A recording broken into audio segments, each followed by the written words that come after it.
AP ప్రభుత్వం మరో ప్రధాన పథకం అమలుకు సిద్ధమైంది. పీఎం కిసాన్తో పాటుగా ఈ పథకం అమలవుతుంది. అధికారికంగా మార్గదర్శకాలు ప్రకటించకపోయినా అర్హుల జాబితా వెల్లడించింది. రైతు సేవా కేంద్రాల్లో అందుబాటులో ఉంచారు. అన్నదాత సుఖీభవ పోర్టల్లోనూ ఆధార్ నంబర్ ద్వారా తమ అర్హతను తెలుసుకోవచ్చు. ఈ నెల 13 వరకు మాత్రమే గ్రీవెన్స్ నమోదు చేసుకునే అవకాశం కల్పించారు. అయితే 10 సెంట్ల సాగు భూమి ఉన్న వారికి అర్హతగా గుర్తించారనే సమాచారంతో ఈ నిబంధన తొలగింపు కోసం రైతులు ప్రభుత్వం వైపు చూస్తున్నారు. అన్నదాత సుఖీభవ పీఎం కిసాన్ పథకం అర్హుల జాబితా సిద్ధమైంది. అర్హులైన రైతుల జాబితాలను సంబంధిత రైతు సేవా కేంద్రాల్లో అందుబాటులో ఉంచినట్లు వ్యవసాయ శాఖ తెలిపింది.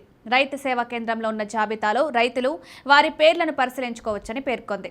మనమిత్ర వాట్సాప్ ద్వారా కూడా రైతులు వారి అర్హతను తెలుసుకునే సదుపాయం కల్పించారు. ఆధార్ నెంబర్ను మనమిత్ర వాట్సాప్ నెంబర్కు పంపితే వివరాలు లభ్యమవుతాయి.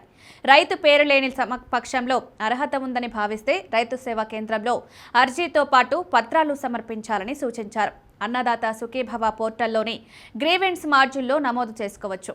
ఈ నెల 13 వరకు మాత్రమే గ్రీవెన్స్ నమోదు చేసుకునే అవకాశం ఉందని అధికారులు స్పష్టం చేశారు.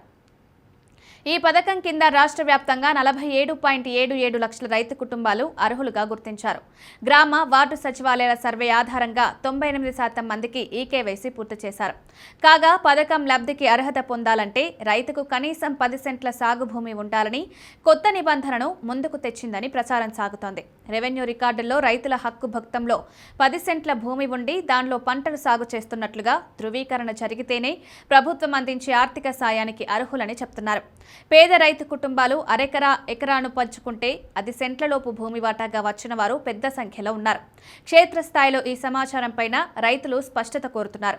ప్రభుత్వం అర్హత ఉన్న ప్రతి రైతుకు పథకం అమలు చేస్తామని హామీ ఇస్తోంది. కాగా వ్యవసాయ అధికారులు కీలక ప్రకటన చేశారు. సొంత భూమి కలిగిన డి పట్టాదారులు, అసైన్డ్ ఈనాం భూముల రైతులను కూడా అర్హులుగా గుర్తించామని పేర్కొన్నారు. వెబ్లాండ్లో ఆధార్ జత కాకుండా తప్పుగా జోడించిన చనిపోయిన ఖాతాలు, నోషనల్ ఖాతాలు కలిగిన రైతులు రెవెన్యూ అధికారులను వద్దకు తీసుకువెళ్లి తమ సమస్యలు పరిష్కరించుకోవాలన్నారు. అనంతరం వారికి కూడా ఈ సుఖీభవ పథకం వర్తింపజేస్తామన్నారు. రైతుల అభ్యర్థనలను స్వీకరించేందుకు త్వరలో అన్నదాత సుఖీభవ పోర్టల్ అందుబాటులోకి తెస్తామని వెల్లడించారు. ఈ నెల 18 లేదా 20వ తేదీన రైతు ఖాతాల్లో పీఎం కిసాన్తో పాటు ఈ పథకం నిధులు జమ అయ్యేందుకు ప్రభుత్వం కసరత్తు చేస్తోంది.